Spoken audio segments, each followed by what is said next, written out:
We're here.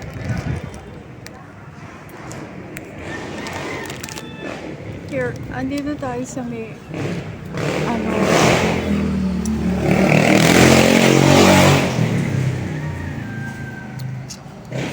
dito mo tayo sa mga different kinds sa car. Ayan, ang dami kotse. Puro nakapark lang yan. Ayan tayo, marshmallow. Here.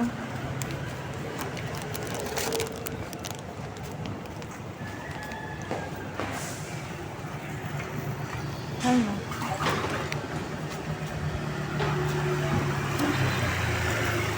Pero ano to? May bayad to mga kotse. Wala. Yan. May bayad na. Medyo no. May bayad. Pero ayun yung car ko. May nakapark din. Kasi ano na eh. 11 o'clock na. Kaya stay muna ako dito sa mga car station. Tingnan na ako kasi line na nandilakad ko. So, kami. I-snack muna ako. Konti na lang naman kasi yung delight ko eh. Ano na lang. Sanglim na lang nandito baka mamaksi.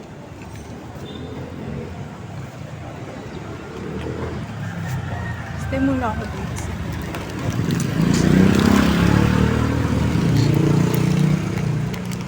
Ngayon punta na naman ako sa office. Magbabayad na ako, mag-elevate ako.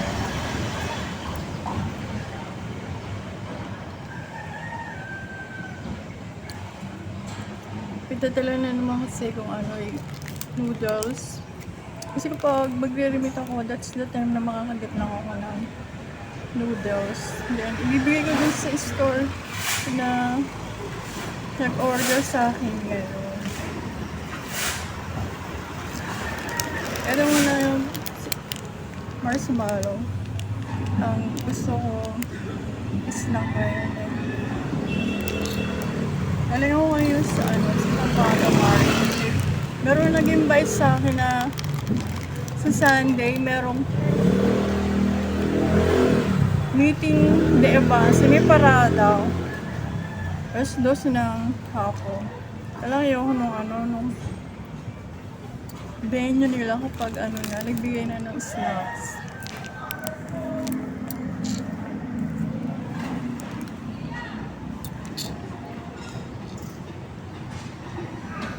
Tagal ano, tagal ng ano, na eleksyon.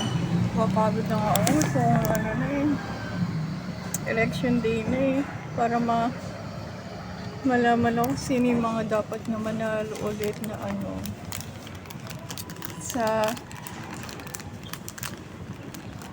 chairman of the Pagawad. Alam ko lang naman makakatayin sa barangay.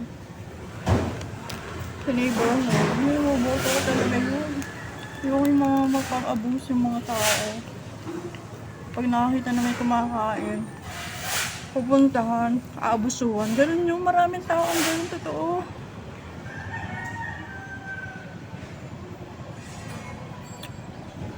Kasi ang tao, habang mabait ka, pupuntahan ka.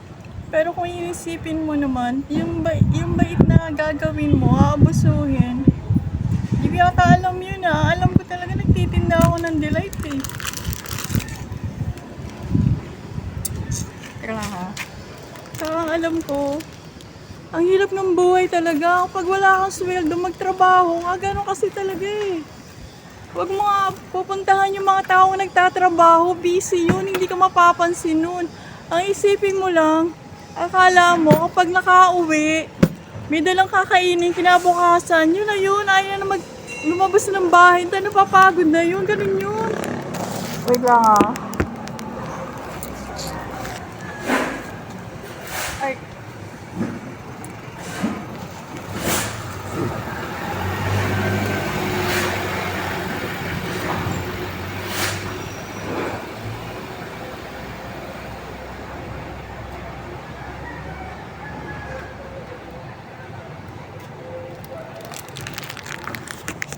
Yun tayo, palibot oh. Yun. May power station na naman ako pinakita sa'yo. Kasi ano dito eh. Bawat barangay dapat may power station. Kasi kapag ano ba, nagkasunugan sa barangay. Sa barangay namin, sa barangay 163, merong ano diyan. Power station. Yung mga ginagawa mga bagong-bago.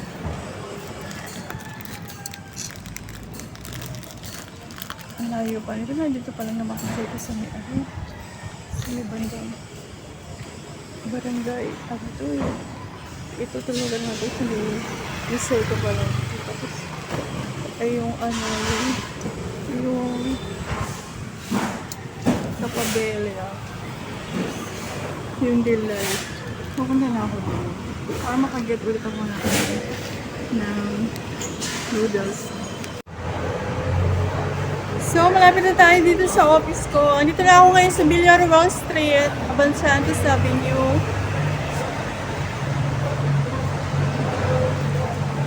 Nakarating na ako dito.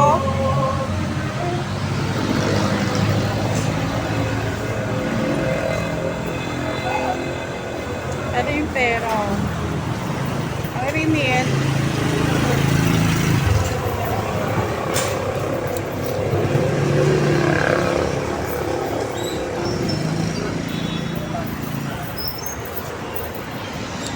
Papakita ulit ako ng beauty ko sa'yo. Kasi alam ko, tinitignan mo na naman ako. Yan o.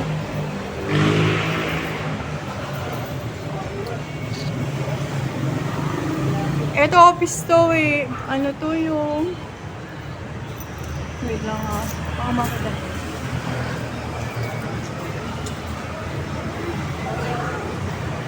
Yan.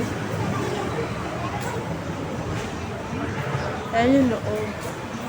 Ano ga? Tindahan nyo ng mga sewing machine. Gusto mo na ako dito. Ayan, nasa likod natin. Nasa likod ko.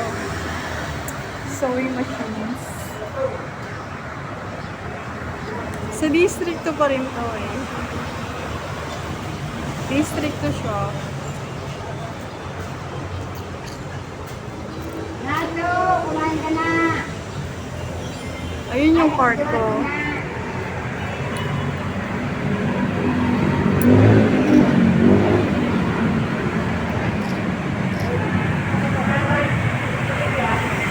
Ayan. Ginagawa kasi yung mga ano dito, kalye dito eh. Kaya, isip mo, merong ano, yung lubak-lubak na kayo. Pag may lubak-lubak na kayo, ano yun.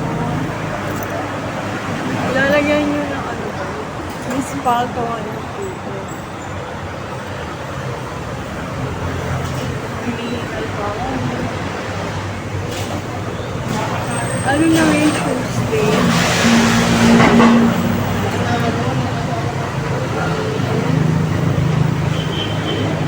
Natapos ang campaign sa ano Sunday. Ano yung Sunday? October 29. Tapos October 30, election day. Nakapantalong ba ako?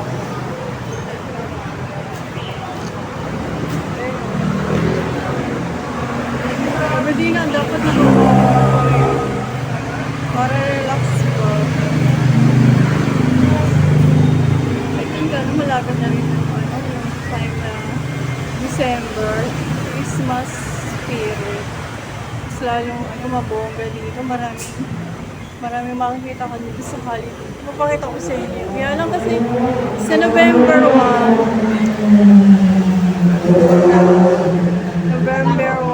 All Souls Day na dito sa sa Manila, sa North Cemetery. Ano lang parents ko sa North Cemetery. Magkasama sa North Cemetery ang mga kasawa dad ko eh. Ano na ako? Ulila na ako sa parents. Ako ang eldest sa magkakapatid sa amin. Mas kapag ganito kasi, ano, relax lang ako. Happy naman talaga ako for all time's sake. Hindi ako pababayaan talaga dito ng parents ko sa mga kapatid ko dahil alam nila mabait na ate ako, saka maganda ako. Yun. Kahit ano pa na pagpapakita ko, ako na nga, binabawalan dito pumunta sa kali. Baka mamaya hindi ko kaya nasa kali. Pero for sure, ilang taon na ako, pinapayagan na rin siguro. Kaya lang wag lang ako nagpupunta sa mga hindi ko kakilala. Mamaya kung ano mangyayari sila. Yun lang, hindi talaga, talagang pagkatapos ng December siguro, kasi ano na ako, senior na nga ako, baka hindi na rin ako payagan na nagpupunta ng college. Ganun naman talaga ako. Inisip ko lang kasi, marami akong kaibigan dito. Kinakausap ko na yung mga kaibigan ko. Pagkatapos, nagkikita-kita kami. Ganun lang. Naga-happy-happy. Hay!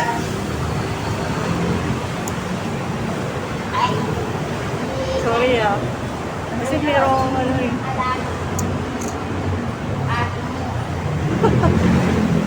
napagalan. Hindi nakabiglayan lang nakapasawahin dun eh. Diba yung kalagayan ng ano ko dun eh. Iniwas ko na talaga na napuntahan pa yung cart ko sa Delight.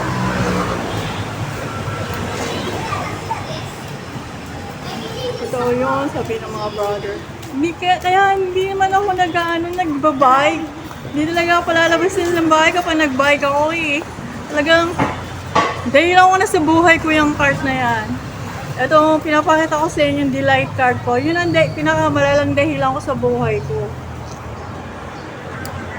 Wala nang iba pa. Kasi nga alam nila, nag-pandemic tapos napag-vaccine. Ako naman to, hindi naman ako for sure, hindi ako epileptic, yung hinihimatay lang bigla. Doon ako tinitignan ng mga kapatid ko kasi sometimes kasi nahihilo ko. Hindi naman malaking dahilan dito sa buhay ko. Talaga hindi ako papayagan lumabas ng kali talaga. Ako naman to, matapang din naman ako gusto kong may pera ako kasi single pa nga ako, wala pa akong kasama sa buhay.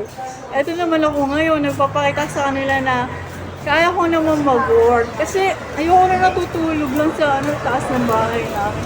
Pero kabagi lahat sa akin yun kasi ngayon, bigla ako nahihili dito, nawawalan ng malay. Yun, nakikita nila sa akin yun. Tapos dali na naman ako sa hospital. Tapos mag-aalala sila kung ano nangyayari sa inyo. Pero kasi itong tinda ko, probiotic. Di ba, pinabaksin pa nga ako. Nako, yun. Hindi nga ako makatulog eh. Ginawa ko, minum lang ako ng ng probiotic Delight para manumbalik ba yung isip ko kasi minsan na out of mind talaga ako eh. Inisip ko ano ba yung gagawin ko, ano ba yung inaalala ko, ano ba yung dapat kong yung maintindihan, malaman. Pero naisip ko ngayon, hindi ako talaga yung na sasabihin ko sa'yo, yung makikipag-usap sa kabilang tao na ang saya-saya. Hindi ko na kaya yung ngayon. Iwasan ko na ngayon mismo makipag-21. Yun ang totoo nun.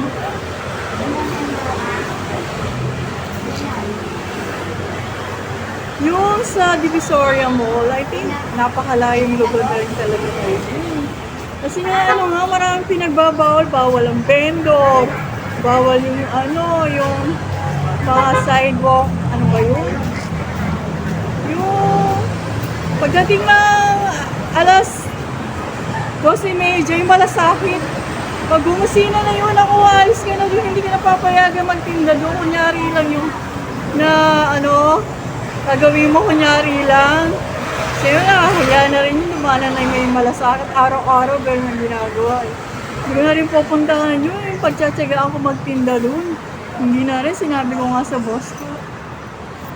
Yung mga consequences ba na nangyayari? Buti pa dito sa lugar na to, sa district to, mga kababayan ko na andito. Kaya, iniisip ko, makakapag pa ako, Ang hirap kasi ng kalagayan ngayon. Talagang pag wala kang ganyan, makakain. Walang tutulong sa'yo. Kailangan may pamilya ka, may mga anak ka, nagtatrabaho para buhayin ka. Yun, pero mag-isipin mo yung wala kang mataas na pinag-aralan. Tapos magte-take chance ka lang na na meron kang mapapasok ang trabaho. Ang hirap maghanap ng trabaho dito. Ang daming requirements. Puro diploma. Puro yung mga bagong documents ang hinihingi. Eh kung gagawin mo yun, ang mamahal na nga yung pipila ka pa, ang lalayo. Layo pa ng pupuntahan mo. Ganun na ngayon dito. Pag inisip mo talaga, hindi mo kaya mag-aral, hindi ka nagsumikap sa buhay. Dati nga yung mga scholar, meron silang allowance. Tinanggal na rin ngayon eh. Wala na. Inalis na nila yung allowance ngayon eh. Ako rin, alam mo ba, ako nagpapasalamat na ako sa buhay ko. Ang dami ko talagang pera araw-araw. Kaya ako tuwan-tuwa dito. Natutuwa talaga ako. Ayan o. Ayan. Para sa akin pera na yung hawak ko to. Kasi napapakita ko sa sarili ko araw-araw. May hawak akong pera. Yung mga ganito ba? Dito sa Manila, kapag may pera ka ng ganito, kakilala ka na ng kapwa-tao mo. Totoo. Kasi nga isusumikap ka sa buhay mo. Gusto mo, maging masaya ka, kaya mong tumulong sa lipunan, kung ano yung rules and regulation na gagawa mo. Mababait naman ng tao pagka may pera eh. Yun ang totoo. Wag lang yung mga abusadong, binibigyan mo na ng pera, di pa nangingilala, ayaw nila nun. Yun yung mga senior citizen, may social pension. Tapos gusto nila nasa bahay. Oh, yun! Kaya takot doon. Talaga, may tiwala ka na doon sa mga senior citizen na may social pension.